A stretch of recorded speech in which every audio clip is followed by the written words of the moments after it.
of Women in Business. It's always a delight to have you. I'm Kem Chadorin, Women in Business on Smart 24 TV. Now, the month of March 2024, we are highlighting as a continuation of some of the amazing programs and women that are breaking the barriers, getting into previously male-dominated spaces and doing something wherever they are. One such on this particular episode, in addition to all the other episodes that we have been looking at, we have an amazing lady. We've got Jamila Mayanja. She is the founder and CEO of a particular program she'll get to highlight us that runs a particular other program called Girls with Tools. Girls with Tools has been around for some time, and it is doing great work to enable especially inclusivity, but also empowering girls and opening the doors, breaking the barriers, all the mindsets, the social, cultural, economic, and political barriers really that stop girls from getting into technical programs. So welcome Jamila. Thank you so much for having me. Amazing work you're doing. I'm passionate about it. You must be. Your passion is contagious, you know? Thank you. Your passion is contagious, but I don't know whether you have that inkling of how huge the work it is that you're doing, the magnitude, the greatness of it, and how wonderful it is. We appreciate. Thank you so much. I'm glad that you like it. We love it. We don't even like it. Like it is an understatement. Yeah. You know? Jamila, this is from way back. The magnitude that we are talking about is not only just the inclusivity, but it is really getting into previously uncharted water. Right now like over 300 girls have been mentored. Yes. You get into the linkages to be able to place these girls that come in here.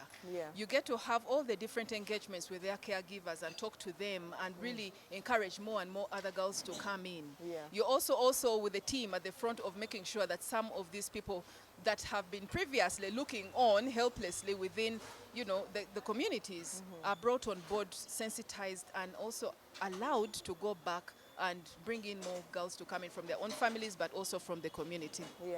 How did this event start? So when I started Smart Girls Uganda, the aim was to really mentor girls, build their self-esteem, have them economically sustainable and live a healthy lifestyle.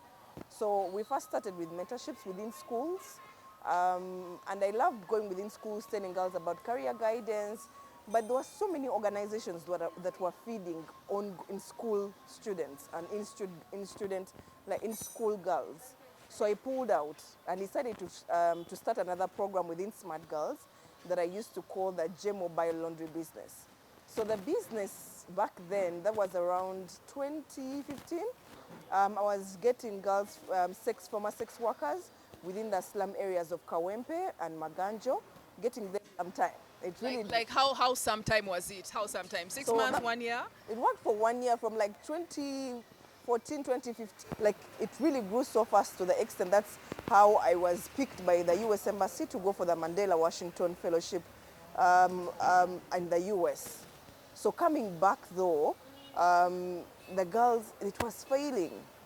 And why? the reason was when we give entrepreneur and employable skills training to these women, to these former sex workers, they all started the same friendly businesses. Gender friendly.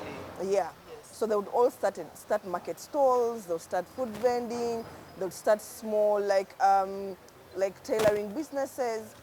And since they were in the same area, Did you ever ask them? Did you ever ask them why? Yeah, it took me some time.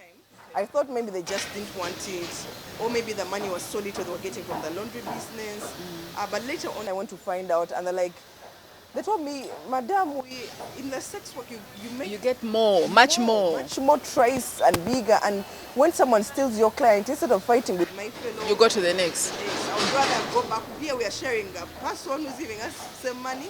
Here, you can't fight for someone to buy your food, to buy my food. So it didn't make viable sense. So I was always bothered. Why is it that when women, mostly young women who are out of school, when they are given like a sense of let me say, a chance to be given a startup, they think of gender-friendly businesses. It bothered me so much that the first business that came into their mind was to start a kadala, kanyanya, to start like a food stall to sell food. But I noticed that's what Those are the skills they have. Yeah. That's what society thinks they need to do. Yeah. So it's in that eventuality I was going through a lot of sadness. I had lost all the 36 I had empowered. All. Of them. Like I had failed. I wanted to close smart girls. Let's I was done. So in do you, fact, do you laugh about it now? It's very humbling. I know. Why am I laughing? Because there are moments where you go through certain things and you look back, it almost killed you then. Just the heartache and the frustration, the disappointment. But now you look back and you're like, I lost this and I didn't die. I started all over again. it was a footing step because I really hate failing. Yes. But trust me, this was a beautiful fail. Because even some of the girls were happy, but they're like, Madam, please don't take us back into your things. And then they wanted, I was also bothered, most NGOs come and teach girls paper bag making. You Yeah. make it like thousands. So why did I think you kept on asking, what did I do wrong? Kept on wondering what. So, but in the eventuality, when I was feeling down in around late 2018, I was watching a cartoon. Yeah. It's called Zootopia. It's about this Yeah. small bunny Yes. that wanted to be a policewoman in big hippos. Yeah. And I'm like, how do I inspire girls and young women to believe they can be worth much more, to believe they can survive. Do something. Yeah. So one of my Uber drivers that used to drive me at that time, his father had known me my former life, working for SMS1 in the marketing department, and wanted me to market his car garage. And I tell him, you can't afford me. I want millions. To the employment world. You can't afford me. You Yes. can't afford me. I want millions. So that's how. But while we were talking, and that's how the idea was born in my head. I'm like, It's just like something just, and this was now in relation to Zootopia, the cartoon. Everything just fell into place. Amazing. instead of this guy hiring me, let me partner with him to try and skill my former girls in the gem laundry business to become mechanical engineer. I've never seen a lady mechanic. Yeah. That was how far back was That this? was now 2018. Like end of 2018. I will. Then I told him, do you know what? Don't hire me. Yeah. But can I work with you to try and you train some of my girls to become mechanical engineers? Oh my God, he fast laughed. Yeah. He Yeah. really laughed Yeah. at me. It's like that's no. It's ridiculous. Actually, come and join. Want to? I'm like, you leave that to me.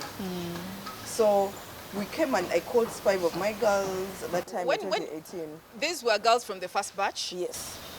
Oh. From the former Yes. the laundry business that I failed. Yes. I called them up. What are you doing? Can you come? Would you be challenged if I put you and trained you in, mechanics? They're like, oh, I'm doing nothing. Why not? Then they came through. I got them into pink and purple overalls. I know that time actually it was pink and navy blue. Yes. And then we started. You started off. Yeah. That was end of 2018. And then I told them, I want you to, before you even go out, I want you to go back in. Don't be embarrassed. I empowered, tried to talk to them about mindset. Told them how if they become mechanical engineers, they will be unique. They will attract more jobs. It is more sustainable. Even when they don't work, they will have the skill that when the skill won't go away from them. So I challenged them to one day, they hated moving, like they wouldn't want to walk within their overalls. So I challenged them 1 week that come dressed in your overall. What were some of the reasons? What were some of the reasons? People would laugh at them. People would call them.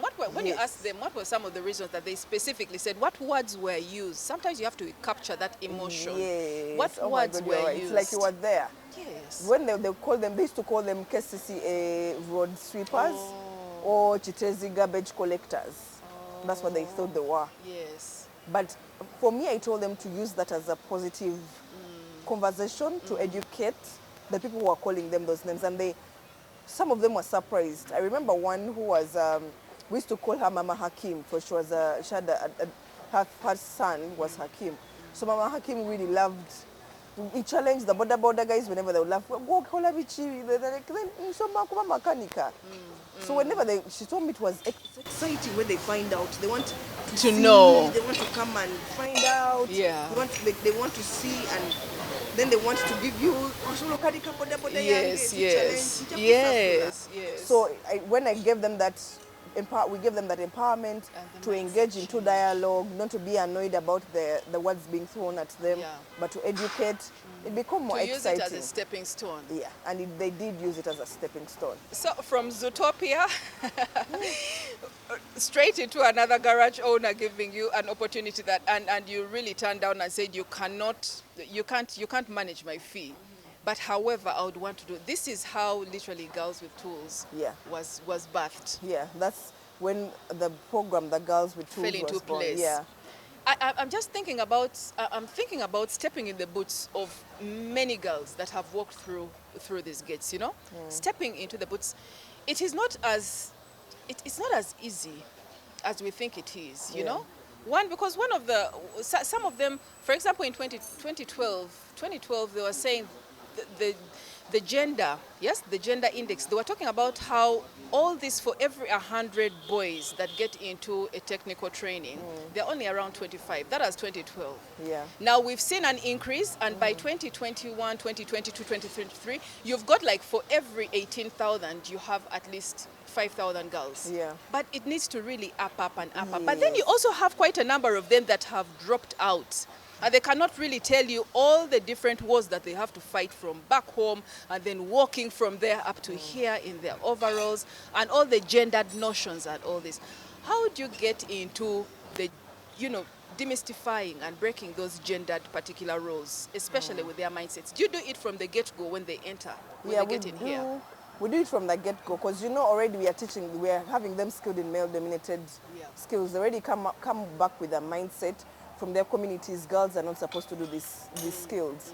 But what I've done over the years is that the girls who get out act as an example for the ones who are coming in, to show them that it's possible. Yeah, we've gone through a lot of challenges. For example, like when the girls were going out to look for jobs, it was harder for them to start with because there were fewer.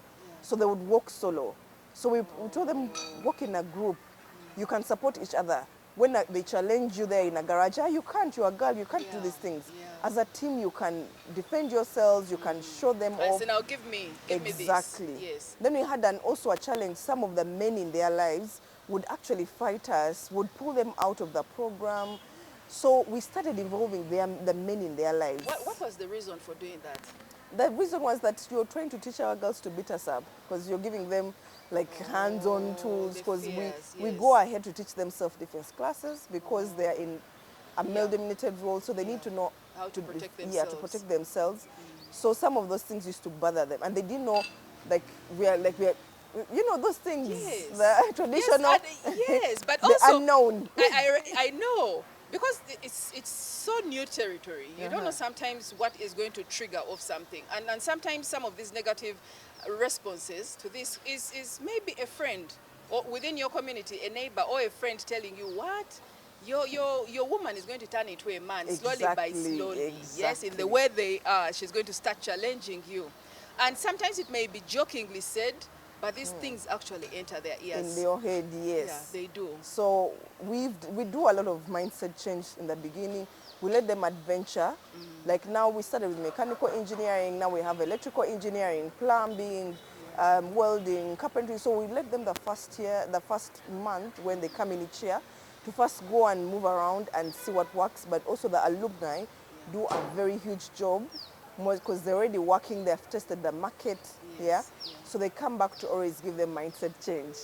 So what considerably, as we get through this, what has been your notable case, if I can call it, your notable beneficiary that really did you proud and that was a game changer for you among most of the girls? And I know you have so many. I know you have so many of them. Yeah. But I want you to highlight just one of them and why. let me highlight Okay, just give them to us. Just wrap it up. So one is Flavia Nabatans. When I started empowering Flavia, when we were just before COVID, then COVID happened. The way she came to us, her mother couldn't be able to take her back to S5, because she didn't have money. She's a single mother. So her mother wanted her to join Flavia to join her mom to work in a salon so that they can make money to take care of the other siblings. She really, like, Flavia was an A top class when she was In secondary school. school. Yes. So it's an alumni, Olivia, was in her neighborhood, and then when she saw Flavia already sad, told her about the opportunity To come. to come. Then Flavia came the first time, she was like, what? I'm going to learn electrical. I Yes. can't manage these things. Yes. It took us so much time to actually tell Flavia it's possible. She didn't want to be in class, she would just, like, she didn't want. But later on, she loved it. And when she loved it, she was the top of the class. Then here happens, COVID happens, Yeah. lockdown happens. The Yeah. first lockdown, we couldn't find her. The second lockdown, we phoned her.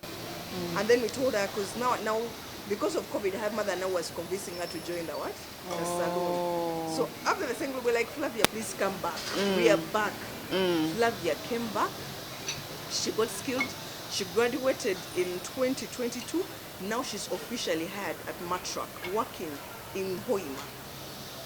She's one of those success stories. She is she's our true testament of never give up on someone. But you also, you mentioned we went looking for her.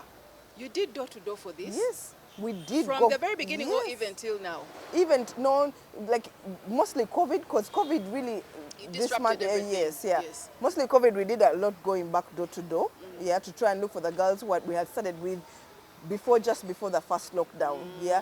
And for her, because oh my God, she was too bright. Yeah.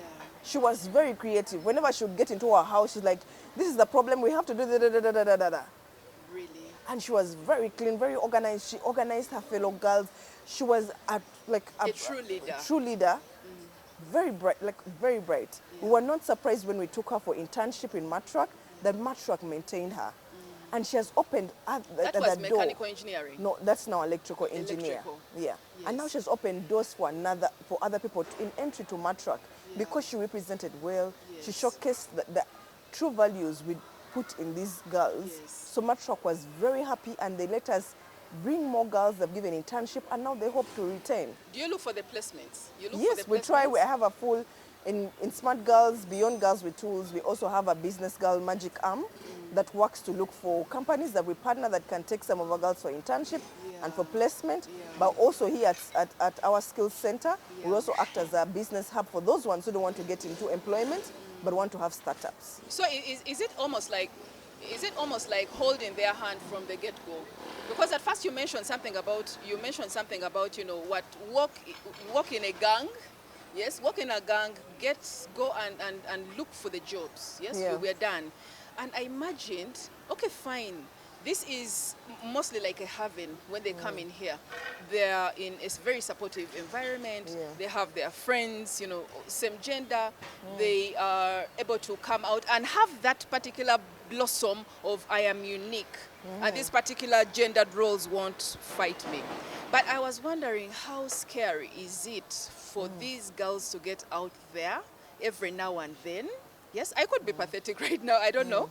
How difficult or scary, let's concentrate on the scary part, is it for those particular girls that were thrown out there to go and face all those, are you serious? What are you doing? For how long?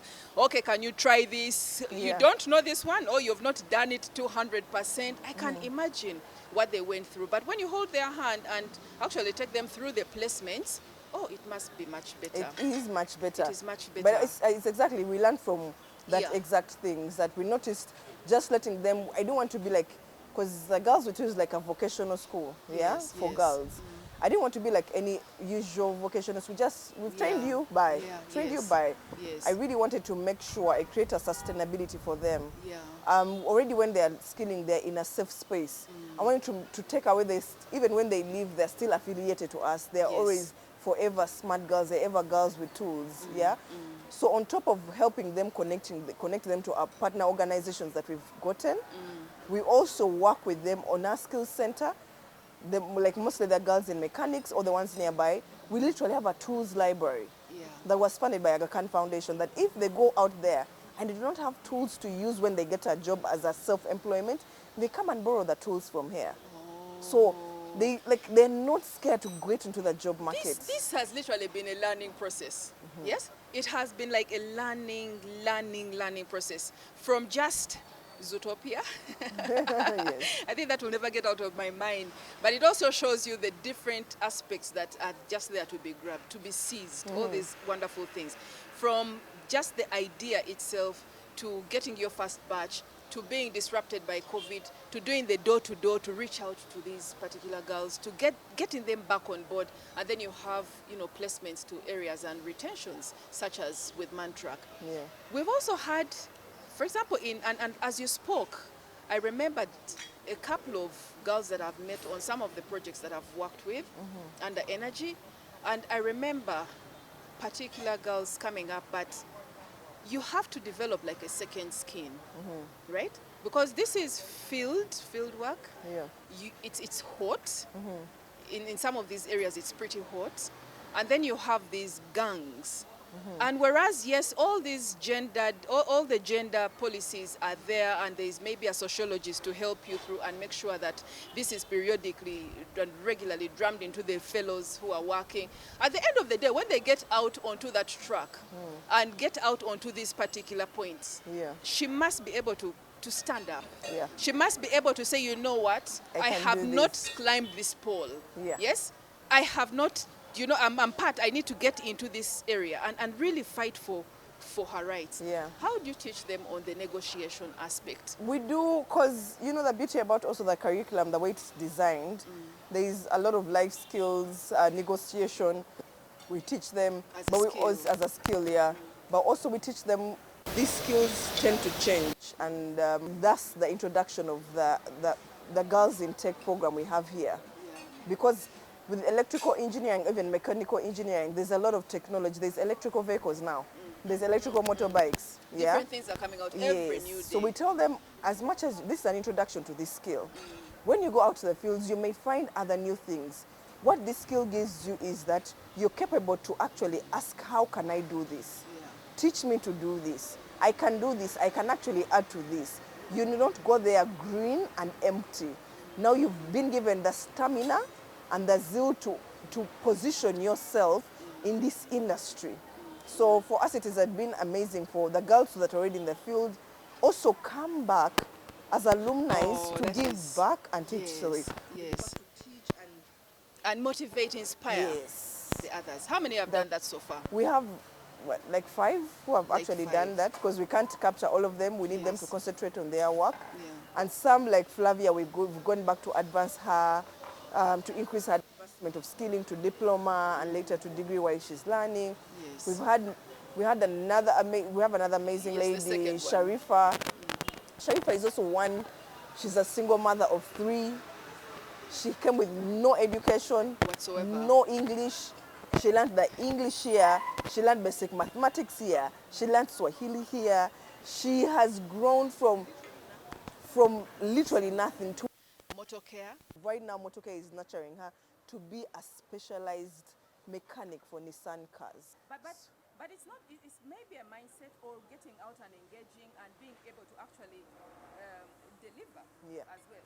Because we must be able to match the words of our mouth with the delivery. The things you do here with your, like we tell them, it's not about talk. It's not just talking. It's not just talking, Jamila. Even usually, when I'm going to market, because I'm a marketeer, I usually go out to market the girls. When I'm in offices, I like working with them. And I tell people, the partners that I'm trying to source, I don't want to talk about them. Let them talk. Or you come and then they show you what they can do. Because it's better to see. And it has been inspiring that whenever they come, people come and see, they're like, oh, we thought you were just talking. And seeing is believing. We thought you're just, It's true what they say. Masogo muganda gali mungalo. It's really true. Yeah. This is amazing. How many girls so far, roughly? So far till date, since we started in 2018, we've graduated around 780 girls. 780 Yes. girls. Yeah. So we started doing 80% girls and 20% boys starting in 2021. So we have 80% girls and 20% boys. And the ones that have been placed in local formal employment, around 280. Linkages. Yes, linkages, and the others are doing self-employment. They have joined to do partnerships and do garages together. Together. Yeah. Amazing. Amazing. Thank you. I'm proud of that. I know you are. This is wonderful stuff being done by women that get to empower other girls as well. As we focus on March, the month for women, the month that gets to celebrate women in entirety, Yeah. yes, from the beginning until the end. We're going to be looking at those little nitty-gritties, the little aspects that sometimes we get to ignore in different empowerment, programs. But let's take a short break and we'll be right back after this message.